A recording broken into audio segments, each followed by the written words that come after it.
Welcome to The Young and the Restless. I'm Victor. I'm Zach. And I'm Olivia. And this is the premier dream science podcast for real legit science. We swear.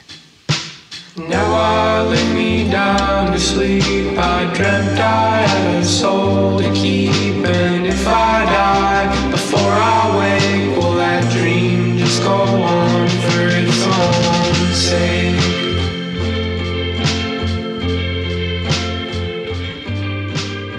It was like a neon pink and yellow fanny pack, and I just started wearing it around the house. So, for example, my sister would say something, I'd be like, "That's fanny whack," or whatever, and she just got really irritated with it. She did not think it was funny at all. I was just like, "Cut me some fanny slack." And then eventually the character got its name because she just lost her shit, and she went, "Zach." And I was like, Fanny Zach. And then an entertainer was born. That's his origin story. That's Fanny Zach's origin story. I contain multitudes. Something about being like in my 30s and married.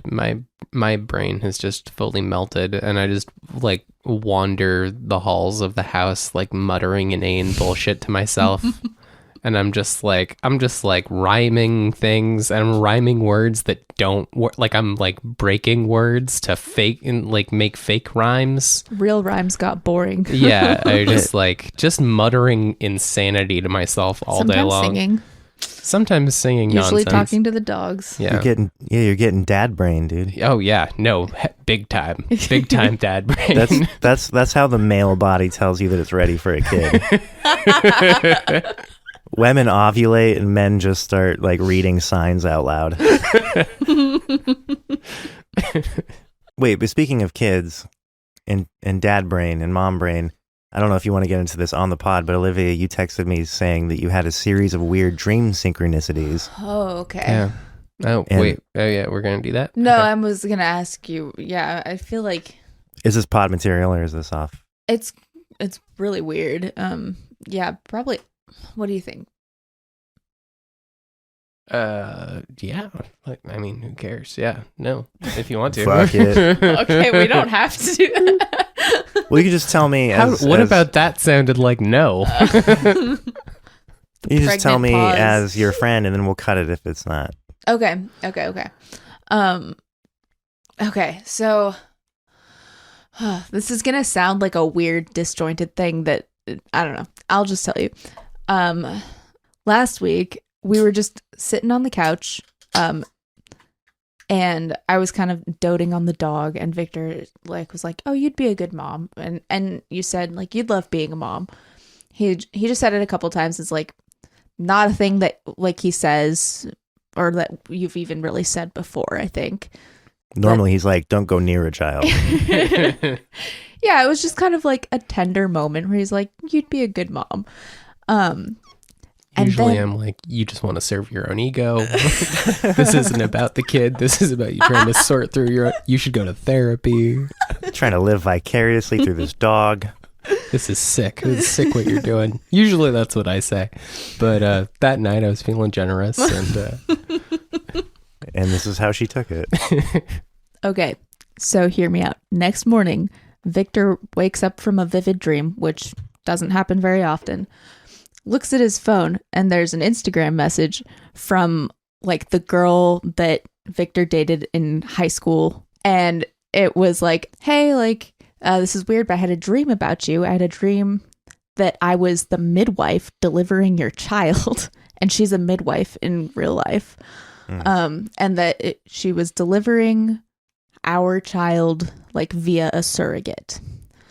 And Victor and her chatted for a little bit, and then he told me that, and that struck me as super weird. Like, that's such a strange coincidence. And so like I told him like, "Oh, tell her that I think that's like such a strange coincidence."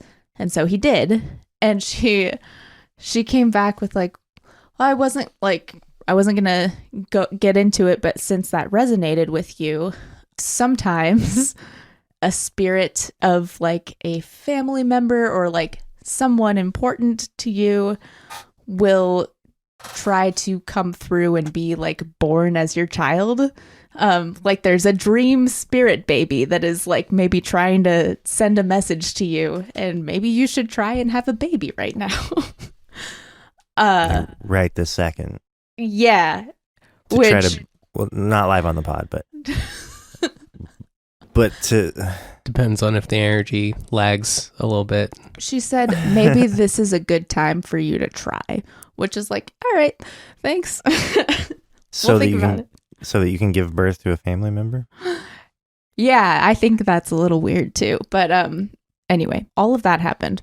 And then there was just a series of like weird little things. Like that day we were going to play, Victor and I were going to play at a house show. And I wanted to practice a little bit before we left. And so I was asking him where the guitar was. And I said, "Where's that alligator?" I've never said that before in my life. It's silly. It's stupid. It's not even a joke. I said that. And then he said, "It's in the hall." And I went over to the hall and I grabbed it. And on the case, it said gator cases. I was like, right. Oh, that's funny. Like gator, like alligator, gator, whatever. Mm-hmm. And I was like, that's kind of odd. And he was like, well, you know, maybe you saw that beforehand and like you were thinking about it. Cryptonesia. Whatever. And then we were in the car going, like driving up to go to this house show. And that's when we got the messages on Instagram about collaborating with the Dreams That Shape Us guys. And like the first thing he mentions is the alligator show episode. And I was like, oh, right. Alligators. Which was about babies. Yeah. The alligator's the baby. Okay. That's kind of weird. The thing that we shouted out about that guy was messaging us about was an episode about dream synchronicity, right? Yeah. With the Bob Haas method. Yes. And in that story, Bob Haas pulls a tarot card and we're sitting there in the car and I'm like, I'm just going to pull 3 cards. And I fucking pulled the same card that he pulled. Like, I don't know. There were just like a variety of little things, but like mostly that was so weird up to that point. Like that message from somebody that you haven't spoken to in 8 years saying like she had a dream about delivering our child and like, has she and seen then your face alligator before? came up 3 times. Like, oh, and then also for some reason, I don't know why I decided to do this, but I when I edited that episode, I made the title in all caps. And so when you're looking at all of the episodes, there's like, it looks like alligator is like yelling at you. I don't know. Yeah. When I saw that, I was like, oh, Olivia's back on her meds. So she's probably never even seen you, Olivia, right? No, probably not. I think I was just it was just Victor and his wife. That's why it was a quote unquote surrogate. It was like a dream surrogate. You know what I mean? Well, I think I was in the or like Victor's wife was in the dream too. Yeah, my wife was in the dream, who's just like a stand-in for Olivia, and then Gotcha. She actually knew the surrogate. The surrogate was a person that she knows that's like a friend of hers. Well, so there's probably significance to that, like in her subconscious. Yeah, that we're not privy to. Yeah. Right. Yeah. But no, that idea of a family member like channeling through the birth of another Yeah. is actually weirdly resonant Oh. to me. I had a great-grandfather. I forget his first name. It's on my mom's side. From Norway. He never learned English. He was 100% Norwegian, settled in Minnesota, lived on one of the lakes there. And we went up to visit him one time when I was a kid, and he had a brother who died at like, I want to say like 3 or 4 years old, which was around the same age I was at this time we went to visit him. And he had a portrait, like a painted portrait of this now deceased brother that was made when the kid was my age. And it looked exactly like me. And in my toddlerdom, for whatever reason, you know how like kids or like conduits to the other side, you know, like Did you say that's me? no, but I started freaking out. I started wailing, and I wouldn't stop crying until they put that painting away. Oh, wow. Like and I don't like. I kind of remember. You know how you kind of remember being a I have toddler. chills. How you kind of remember being a toddler, and everything does feel like kind of more adjacent to the spirit world because everything's like new and like, but somehow familiar. And something about that painting, just like it did feel like that was me, and it freaked me out. Yeah, you hear stories about this kind of thing. I was just listening to a podcast where they were talking about the like youngest child in their family, like the person who wrote the story was about their like little brother, like since he could talk, had memories that only her grandmother would know. And he kept pointing to pictures of their grandma and saying, "That's me, that's me, that's me." And he's like, "Do you remember my little dog?" Like, and it's like, yeah, dude, grandma's little dog. Like, oh my God. I've been down this rabbit hole too. Like It's stories creepy. of little kids talking about like remembering being on the Titanic and shit. Yeah, I remember one in particular, a kid talking about like the details of a fighter ship that was, or a fighter plane that was flown in World War I, and like describing it in great detail and how he used to pilot them and he was shot down. Zach, I wouldn't describe being a toddler as being surrounded by things that are new, but some strangely familiar. So I feel like maybe you got something going there. That like that's not what being a toddler was like for me. Was that like that for you, Olivia? New but strangely familiar. Is that what Zach said? That's what Zach said. And I did say it like it was a universal truth. You did. Like, You said it like I didn't even the catch universal toddler experience. Everything around you, you know new, what it's like. but somehow familiar. No, I don't think not- that's. Not I don't really. think everybody feels that way. I think I it don't could just be, you know. I think you're your great grandpappy. Yeah, I think you're a ghost. Come If we're back to being- haunt us. if we're being like grounded and scientifical, you know, it could just be what that's like being a child with general anxiety disorder. But Wait, could also but be what if spooky. that's just what anxiety is? Is just like you are reincarnated and still too aware of like your past lives, and so you're tortured That's- by like that's you what know. it is. Anxiety is like too many copies of a copy. It's, it's you're starting the lines are getting shaky. Yeah, the more anxiety you have, the closer you are to like nirvana. You've almost ascended. Okay, so there's one more small piece to this coincidence story, and this is the weirdest thing. I track my cycle, like I know everything that's going on. You watch the moon. Like I track it like with a biometrics ring. I know exactly when I ovulate every month, and I have never ever in my life it's clockwork for me. And I ovulated a week early, and that has never happened. And it like it happened to a point where like my predicted fertile window was inaccurate. Like some fucking ghost is really just trying to get in there. Just get up in that womb. Yeah. And exactly a week earlier than usual, Victor was in the hallway just singing jingles from car commercials.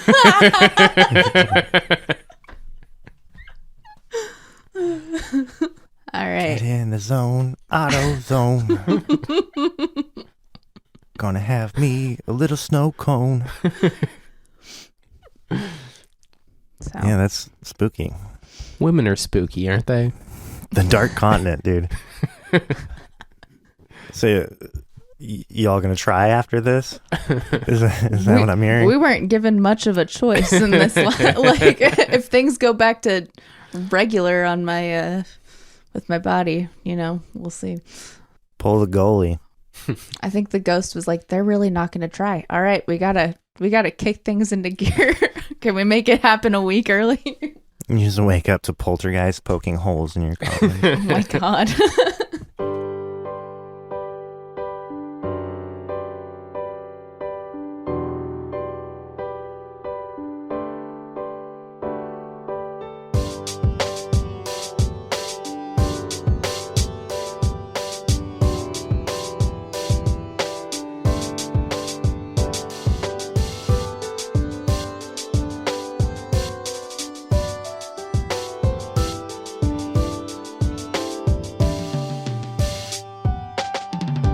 Zach, this is the dream that I sent to you in emojis. Oh shit! Yeah. Yeah, you said you Wait. were gonna try and guess what it was. Yeah. You let tell pull- me my dream. Olivia sent me her dream that we're about to do in emojis. I'll just go line by line. The first one is shopping cart and then a couple. So Victor and Olivia are shopping together. The next one is a man holding his palm up and then an explosion and then 3 eggplants. So I interpret that to mean Victor exploded into a pile of dicks. And then the next line is a woman with her hand over her face like, oh my God. And then 2 different emojis meaning like angry. So Olivia's angry that Victor exploded into a pile of dicks. Presumably because they're trying to shop, maybe for eggplant. And then a man looking sad and 2 sad emojis. So I'm assuming Victor's very, very apologetic for having exploded.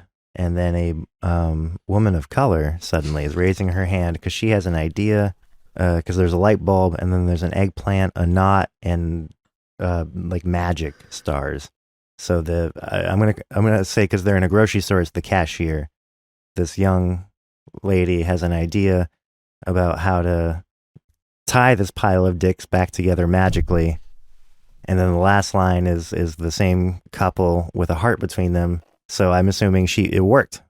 Victor Honestly, Bro, that was literally that was exactly the dream, That was- except Really? the pile of dicks. Yeah. That was almost it wasn't exactly the dick the pile, dream. but that was pretty much every other detail you got correct. So what was that second line where Um, boom, eggplant? well, why don't eggplant? why don't I just read the dream now? Sure. Because it was boom, eggplant. Yeah, so we're at the grocery store. I'm at the grocery store with Victor, and I am asking him to pick out eggplants, and he grabs an eggplant and he smashes it. Like he just So like the literal squeezes it. literal eggplants. Yep. That was just not like not the way we use eggplants in Nope. emojis. a literal eggplant. He grabs it and he's like kind of looking at it in his hand, and then he's like kind of smushes it in his hand. And I'm like, 3 of them? just one of them, and I was like, don't do that. And then we're going over to check out. We go up to the front, and there were 2 more eggplants, and he like goes and ruins the other 2 eggplants. And I was like, He's like, this is punk rock. yeah, like he was like excited about it. I don't know. I was like, bro, can you not? And I told him to go get like other eggplants. And then I look at the cashier, who is a woman of color. And That's the emoji you use. yeah. And I say, ugh, men. And then I put a loose handful of shredded lettuce onto like a scale. And it was dark green shredded lettuce. And I just like, I don't know where I had it. I just like pulled it out of thin air. And the lady says, that's not going to go through. And then she tells me to run back to the produce section to get like to see if the price had changed on the lettuce, or just to get like the SKU number for the lettuce. And like I start to take it off the scale and like feel like that seems too complicated, and I'm like frustrated with the cashier now. And like, so I just decide like I don't want the lettuce anyway. But then she takes the ruined, like the smashed eggplants, and she braids them into this beautiful, like braided eggplant thing. And it was like so pretty, and I was like amazed by it. And I'm suddenly very happy with the service here at this grocery store. And Victor and I walk out of the store together, happy. And then in the dream, we walk out of the store, and I immediately tell him this dream. Like the dream that just happened. Within the dream? Yep. Yeah. I walk out of the grocery store, and I immediately tell him the dream. And Real inception with it. yeah, and I said, like, it feels like we had this dream together. Do you remember the eggplant? And he was like, yeah, kind of. And that was the whole dream. He was playing it cool, and he didn't want to admit that he was just palming eggplants for fun. Braided eggplant, that sounds like a delicious Mediterranean dish. Yeah. So yeah, it was close, other than eggplants representing eggplants. Yeah, if we didn't have like a cultural An emoji lexicon yeah. where eggplants somehow you meant might have dicks. gotten it 100%. And not bananas or like all the other emojis that we have that are more phallic shaped than eggplants. Yeah. So Olivia did a lot of legwork on interpreting her own dream. And This one? yeah. We can either, Zach, you take a crack at it. I already know like kind of what she's thinking, so my interpretation is tainted, but you could either try it, or Liv, you can walk us through how you got where you got. Let me take one stab at it, and then kind of like what symmetrical to what we just did. Yeah, Zach's on fire already. Yeah, so. no, he's killing it. I'll take one stab at it, like one quick stab, and then Olivia can walk us through the actuality of the situation. Because insofar as they interpreted the emojis, I feel like the sticking point for like what I was missing was the eggplant. Mm-hmm. So I just looked up eggplant on Dream Bible, and to dream of an eggplant represents blandness or feeling that something is just good enough, something that is a little bit boring, a situation or choice that you think is good for you, but that others don't find interesting, a lack of excitement, flavor, or pizzazz. Negatively, an eggplant may reflect good advice that you don't want to listen to because it's too boring. Putting up with boring situations or boring people. Okay. Hold on, I have to think about this whole dream now, which I'm going to do by looking at the emojis. You were shopping. Victor was killing the boring shit. You were mad about that. Victor was sorry about that. And then this cashier was like, I have an idea. Okay. I don't know. How about I tell you what I like, Yeah. the conclusion I came to, and then we can piece it together with Dream Bible symbols, looking them up one at a time. Yeah, since you've already, let's do that. Okay, so I have concluded that this is a dream about wrestling with having kids or not. Yeah. But the way that I came to that conclusion was that I was listening to an episode that came out recently, when it came out or when I was editing it. I can't remember. It was the one where Victor talked about sometimes feeling like he has a hard time saying no to something that I want. You're very like a giving person and like accommodating, and that like, I don't know, that just got me thinking. And like, I realized that like his stance on kids has not changed at all, like this whole time. Like we've like talked about it a little bit, but like Victor wants kids. And like, I realized that I have been going back and forth, and like kind of, he's been like very patiently like there with me, but like that ultimately, I have like not been. Well, that's fair. It's a lot scarier for you. Well, yes, but like that hasn't been like as present in my mind because like you're very supportive and you're there with me when I'm going back and forth, you know? And so like, to me, I guess I kind of like forgot that is a factor for me. Like that does help me to think about this, like that's something that Victor wants, you know? And not in a way that's like me compromising what I want. It literally like makes me want it more, you know? Right, because it's not like putting pressure on you. No, it's not a pressure thing at all. It's just like in the same way that he wants me to have the things I want him to have the things that he wants. And so it's like, it's an incentive, you know? It like, it's a positive force pushing me in one direction, you know? So yeah, that's what that dream is about. So how did the eggplants play into that? That's my, that's the enigma for me. Okay. Eggplant. So, I mean, there's a few symbols in here that like really clearly lay it out. Eggplants are one of them. The lettuce, the grocery store, the cashier, the lettuce and the cashier. Which the lettuce wasn't part of the emoji No, I guess Stream. I didn't Oh. know how important the lettuce was when I sent that to you. Victor, would you pull those up so I can look at Yeah. them?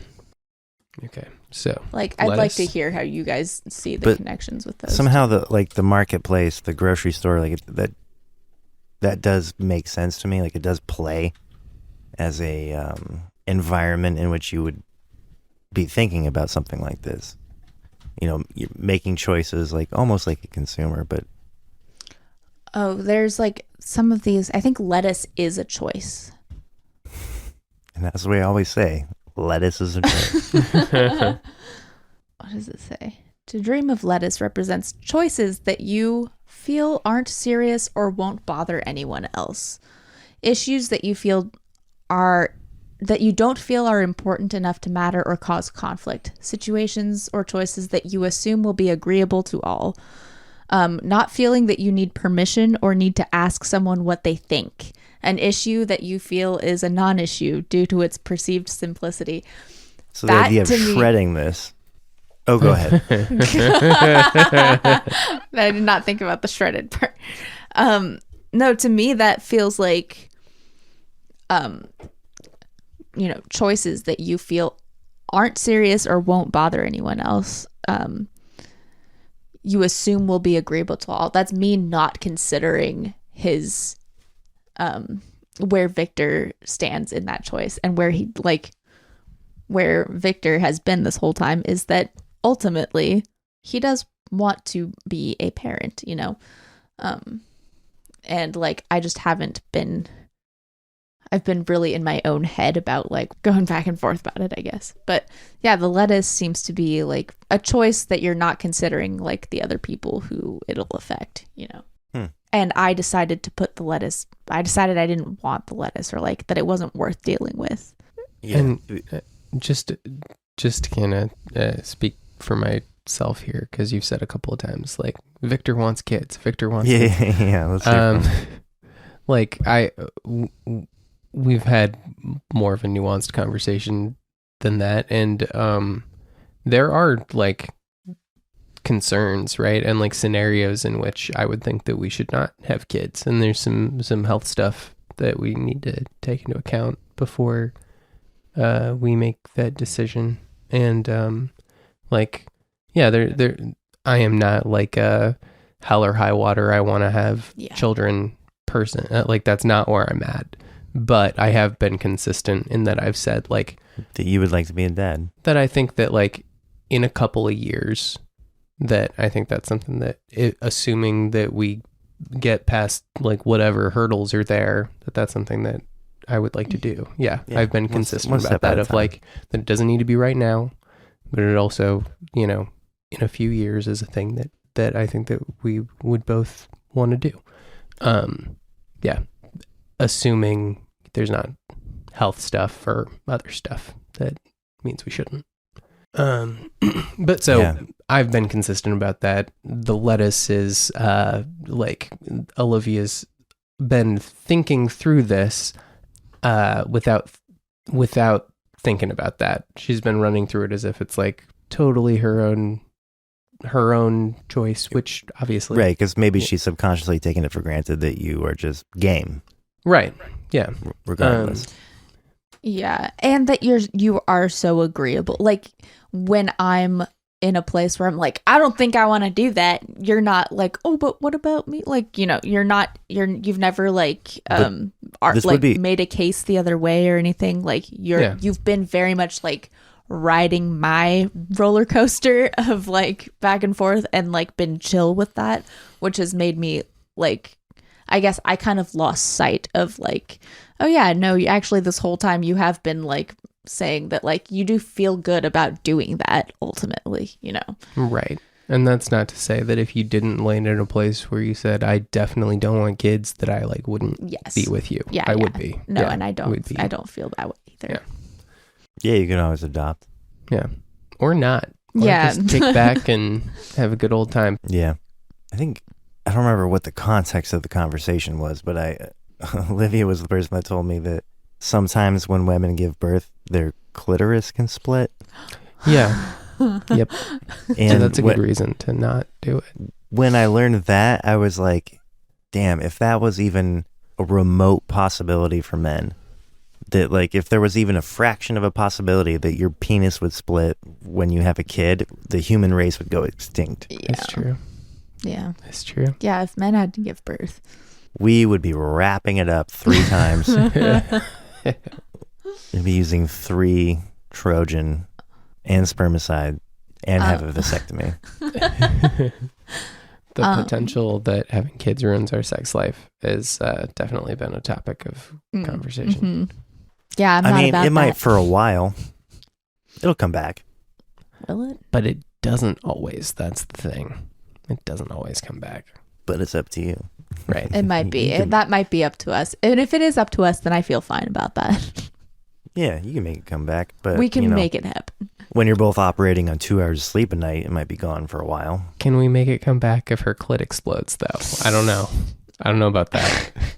You might need some bionic surgery.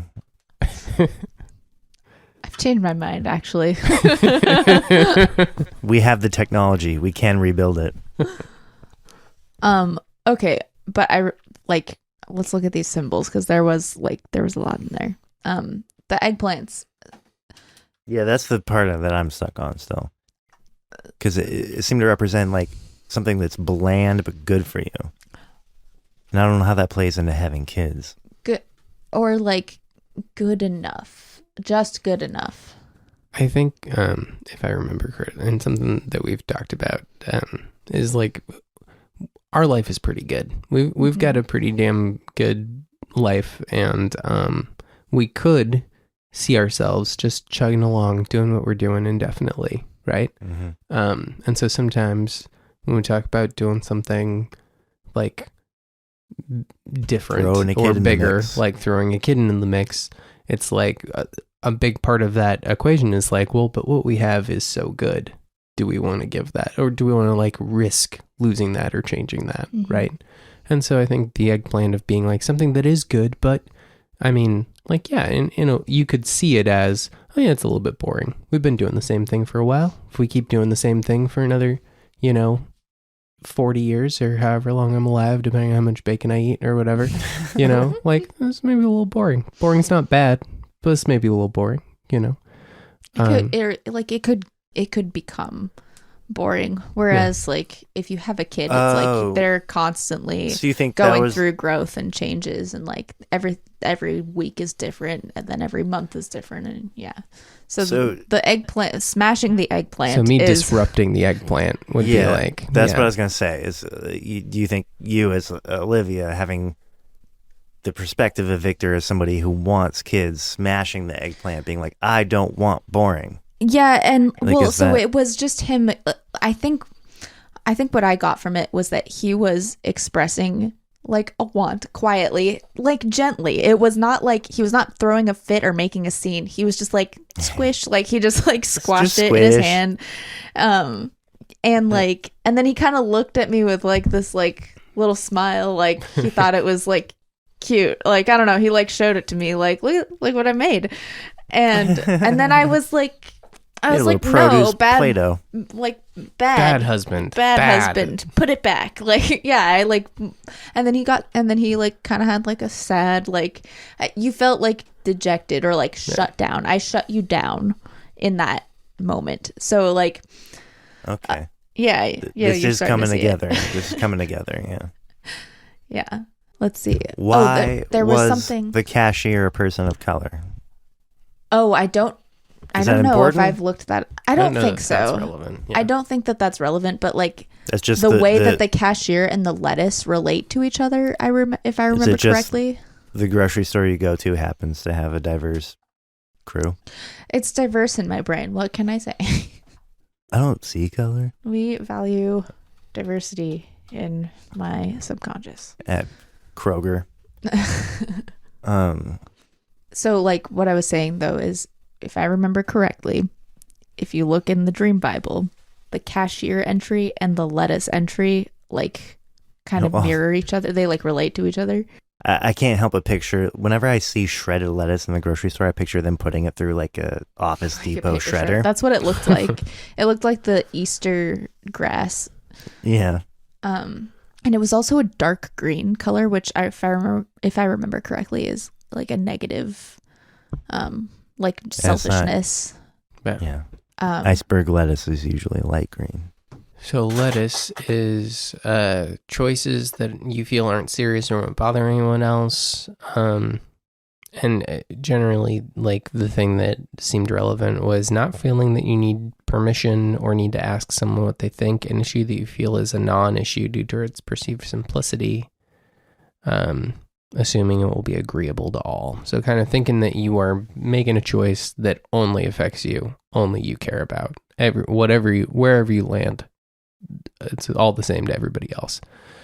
And then a cashier, to dream of a cashier represents awareness of consequences of your choices, noticing the personal cost of your decision, what you have to face in life to get what you want. To dream of being a cashier, well, that's not you, but still, you can see there's a juxtaposition there, right? Lettuce is a weightless decision, and a cashier is a weighty decision that affects other people. Yeah, like the lettuce is a choice. The cashier is an awareness of the consequences of your choice. Yeah. Well, but then the lettuce is specifically a choice you think has no consequences. Right. Yeah. So because you said that the cashier kind of tossed the lettuce aside, right? No, she says you have to go back, right? So it was like I put the lettuce on the scale. She basically said that like it wasn't going to scan like that and that I needed to go get the SKU number, and I decided that it wasn't worth it, and I was frustrated, and I kind of cast the lettuce aside. And you were like, okay, that's where I got my wires crossed. You were the one to be like, fuck this lettuce. Yeah, I said fuck the lettuce. Because you didn't want to be bothered to go get the SKU. Yeah, it seemed like frustrating and inconvenient. Not worth it. So if you think about that, it's like, okay, you had this thing that's like a me thing. And then it's like, oh, wait, there are consequences to this decision? I don't want anything to do with it. Never mind. There's this matters? Which just like reiterates the like selfishness of it too. Yeah. What is grocery store? It's where you buy groceries. But to dream of a grocery store represents decisions being made that help to sustain you for the short term, keeping a good situation going by addressing your short-term needs, confidence about knowing what you can delay confronting a problem or delay an unpleasant situation from occurring, feeling that it's easy to deal with your problems just for now. Okay. Yeah, that plays. Forgot what I was going to say. What were you going to say? I was going to say that it made me think of the eggplant entry, like just, yeah, like that feeling like something is just good enough and like maybe like boring, but you know, it's like it's not everything that you're hoping and dreaming for, you know. Yeah, it denotes a certain like maybe dissatisfaction with the life we have, which I think like we have, right? It's like we're very happy. We got a lot going for us. Things are very good. We don't want to lose the things that we have. At the same time, like you and I both have like unmet career ambitions. You and I both have unmet like personal and artistic ambitions that we're still chasing. Like life isn't perfect. It's pretty damn good. And there's a lot of stuff that we want to make sure that like we don't lose. We don't lose like, you know, the value of our close relationship, the security that we have, the comfort that we have, the stability that we have. We don't want to lose those things. The freedom to pursue those other things that we haven't felt are fulfilled yet. Right, right. Yeah, that's the thing. I mean, that's the thing that comes up for me with being like, if we were to choose to start a family, that is part of why for me it's been, that's a few years down the road, is because I do feel like, well, there's other stuff I want to accomplish that I think is going to be a lot harder to pursue once we start a family. So I want to be Victor Plus. I want to be where me, but with like a few other, you know, successes under my belt before I like dive into that particular challenge, you know? Right. Yeah. So I think like that's not a bad thing, right? That's very human to be like, oh, well, I want more. I want to do blah, blah, blah. I want to accomplish this, you know? That's where we're at. Yeah. Yeah, it's human, and it's especially considerate of the unborn kid. Mm. You know, because you don't want to be in a place where you're eventually like blaming that kid for you not accomplishing what you set out to accomplish. Absolutely. Yeah. Yeah, that's a real trap, you know? Yeah. You see people blame their shortcomings on a lot of external things. Like if it's like, oh, my partner, or like X, Y, or Z, or money, or whatever, like, you know, sometimes it is those things, but yeah, because that kid is going to hijack a lot of attention necessarily. Yeah. That is part of having a kid. Like, I mean, I had a weird childhood, and so part of it for me is like, if I start a family, I want to like give it my all. Like I want to like be able to fully throw myself and fully throw my attention into it. I want to make it a central part of what I'm doing on Earth. And so I want to be in the right place to do that. Yeah. So being able to have those other things out of the way first. Right. Yeah. Yeah. Got quiet in here. Alternatively, dreaming of a grocery store may reflect anxiety issues related to health issues with food sensitivities, anxiety about not being able to buy the special food or health products you need. That changes everything. Maybe that's what this dream is about. Awfully on the nose. Yeah. I'm surprised I don't have that dream more often. 'Cause I find myself in the grocery store all the time. Looking for your special foods. Flipping bottles over, being like, is this vegan? Yeah. Well, This dream came pre-cracked, but yeah. Good job with those emojis.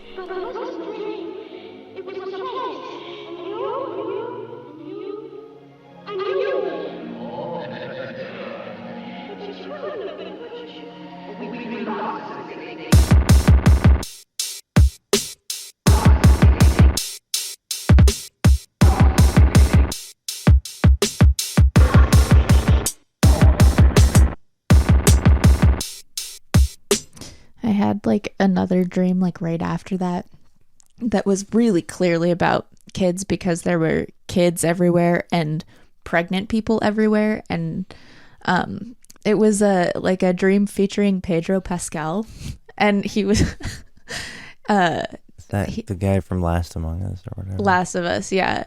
And like Last Among Us. Last Among Us. Yeah, it was like a Pedro Pascal daddy dream, which is just funny because I feel like I'm absorbed all the memes about that and was like, all right, here's society's daddy. What does that mean? I've never seen that show. I don't know. He is like America's heartthrob right now. Really? Yeah. He looks like a guy that you would see at like car toys. It's about his personality. Car toys. It's not really about his personality, because like you don't know his personality. He's acting what is it in about, things. Then? That's true.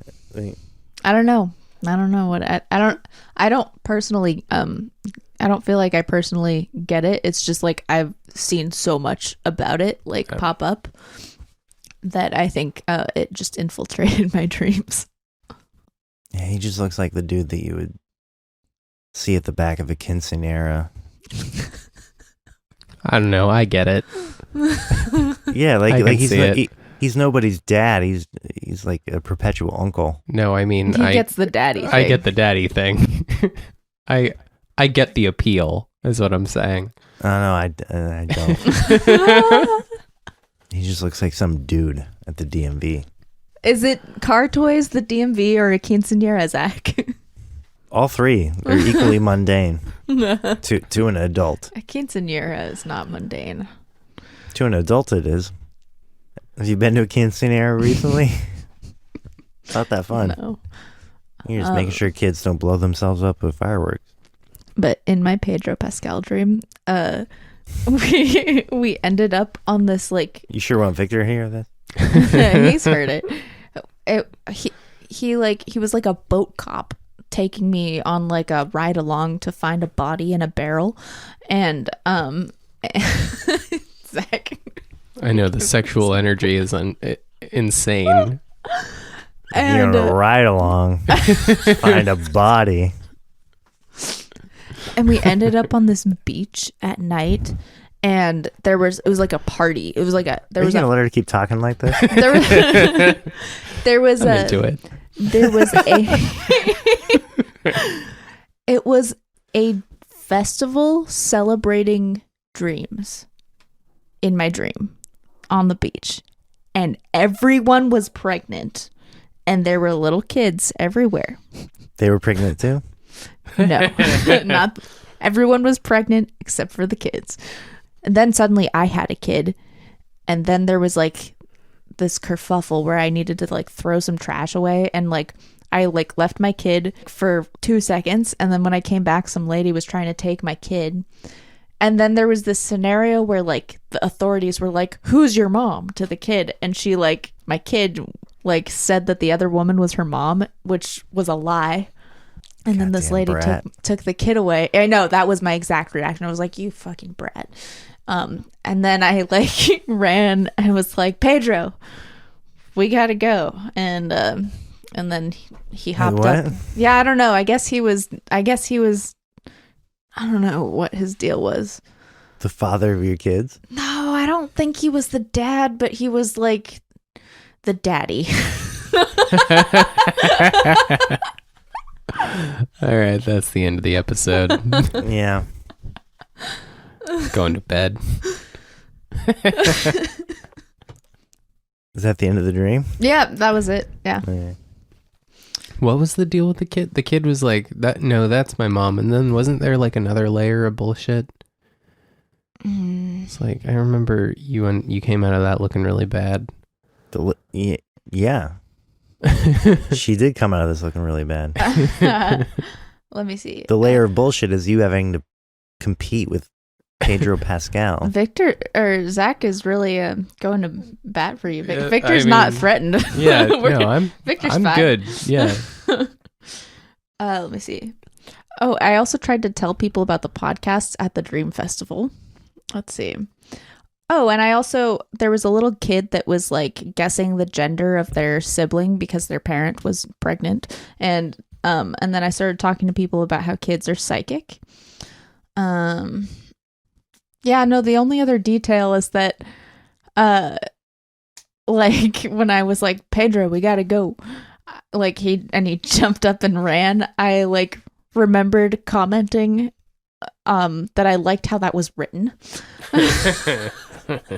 Like I was like, "That's good dialogue." The thing that you said? Yeah, I was like a note well for the written. writer. Yeah, I was like, I felt like I was in a movie or something. I was like noting, like it was a note for the writer or something. Which I guess was me. Yeah. Stuff that was coming out of your mouth, you were like, "This deserves an Emmy." I don't know. I felt like somebody wrote the script for me, and I guess it would be my subconscious. Do you never feel that way when you're writing something? I feel like you're supposed to feel that way when you're writing. Really? You're like, this is good shit. People are going to love this. And then you look at it the next day and you're like, this is the worst pile of garbage that's ever been put on paper. And then 6 months later, you're like, no, it wasn't that bad. Actually, there's some good stuff in there. Mm-hmm. Yep. No, that's the creative process. Yeah. Right. In a nutshell. You haven't watched The Last of Us? Yeah, what the fuck? No. Come on. Dude, you gotta. It's very good. I'm a contrarian. Yeah. I he don't do won't. things that are cool. Man, I'm not actually watching it. wow, you're missing out. Yeah. Very good. If I you just don't watch watch TV. if you don't watch any of it, just watch episode 3. Wait. Okay. Never mind. Oh, I finally watched Barbarian though. Oh, cool. Dude, Nice. that shit ruled. Right. So watch what we tell you to watch, Zach. Yeah. Okay. Forget about The Last of Us. The Last of Us is garbage. Forget about it. Don't ever think about it What does he again need? until you're done watching the next thing I'm going to tell you to watch. Swarm. Ooh, Swarm. watch Swarm. It's on Amazon. Watch Swarm. But actually, Right, watch right. The Last of Us. But though. really, okay, actually I watch don't- The Last of Us. Last It's of Us very sounds good. like a huge commitment, and I don't. It's I'm not not. into that. It's not. It's a series. It's not going to go on that long. No. It's like they're doing like there's like 2 games and they're going to do the 2 games and they're done. Games. What are you talking about? It's based on a video game. It's based on like a very well received video game. It's actually very good. Heck. It's actually very good. Bleg. You're like a kid who's like, I don't like broccoli. And I'm like even you haven't tried it. Well, you're going to be really cool in 2028 when you're tweeting on Super Twitter like, hey, is anybody remember The Last of Us? Watching for the first time. Really great. Have you guys seen Game of Thrones? It's actually pretty good. Yeah. No, I couldn't get through Game of Thrones. I don't watch a lot of TV. I have a hard time committing because it's such a commitment. Watch Swarm. It's 1 season. It ends after 1 season. Okay. It is very good. And it's like horror adjacent. Do I have to get HBO? You really... I You mean, should. this isn't a podcast anymore, but yeah, like I've you never should seen a get HBO. second of anything on HBO. That's probably our. Wow. Do we really want to be talking about TV for this long on the We haven't been talking about it for that long. HBO is probably We talked where about the Kellogg's cereal guy for like 30 minutes a couple weeks ago. You mean Dr. Kellogg? HBO is probably the most worth it streaming app of. But any I've of gone them. this long. You went to film school. That's not worth being proud of. Let's just shame him into it. It's just wasting my precious time on television. I don't really. What watch else are you TV. doing, Zach? What are you doing with that free time? Got a lot of stuff on my agenda. Yep. It's about what I thought. He just made a jerking off motion for anyone. If this No makes one it into needs the to know pod. that. They already know that. I'm doing stuff. I got big stuff in the works. I got a lot of tabs open.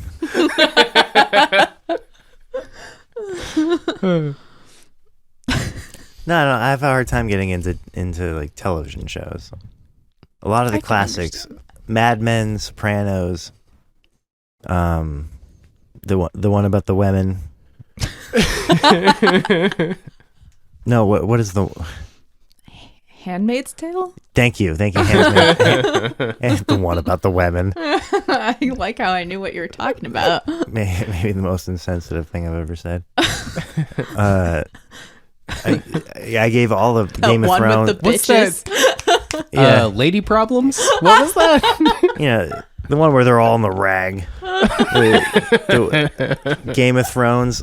Like I've given all of these shows like 3 episodes each, and I just can't get into Those are TV all really TV slow shows that you're describing, though. Yeah, but I feel like if you can't get into it in 3 episodes, then it's Yeah, but like that, I see what you mean. There's like validity there, and not all shows are like that. Okay, but you keep 3 you keep episodes going is after the 3 straight hours. dramas. You're going after those are You're dramas. going after full-on dramas. What you need to do is get HBO for like the top tier dark comedies. Yes. Yeah, you know what? I have seen a few episodes of Barry. That is Oh my god, such a that good is show. the best I fucking show. If love you're that not gonna goddamn watch show. anything, watch Yeah, fucking Barry. And they're I starting do feel like the if I last had season soon. HBO, I would. You would get- watch Barry. I would You get into Barry. have- you need to. You need to get HBO. Actually, we're not going to Also- record again until you do. You need to watch Barry and then protest. watch Search Party. Eastbound Oh and Down. my god, Search Party, dude. Yeah. Search Party looks good too. But Search Party is so good. We It's so literally good. watched it twice, like within a year Yeah. almost. Yeah. It's super fucking good. So good. It's one of those things where it's like you get done with it and you're like, I wish I could forget it all so I can watch it again right now. First episode is not very good. Yes. After that, The pilot super almost never fucking good. is. Yeah. I don't know if I've laughed disregard that hard pilots. during a show before. Like, we Really? cackling. It's so good. I could fully talk to you about movies and TV for the next half hour, but we are currently recording a podcast. Thank you for listening to The Young and the Restless. You can follow us on social media at The Young and the Restless Pod and submit your dreams for interpretation to thejungandtherestlesspod at gmail. And as we always say, Ma'am, this is a dream, Wendy's.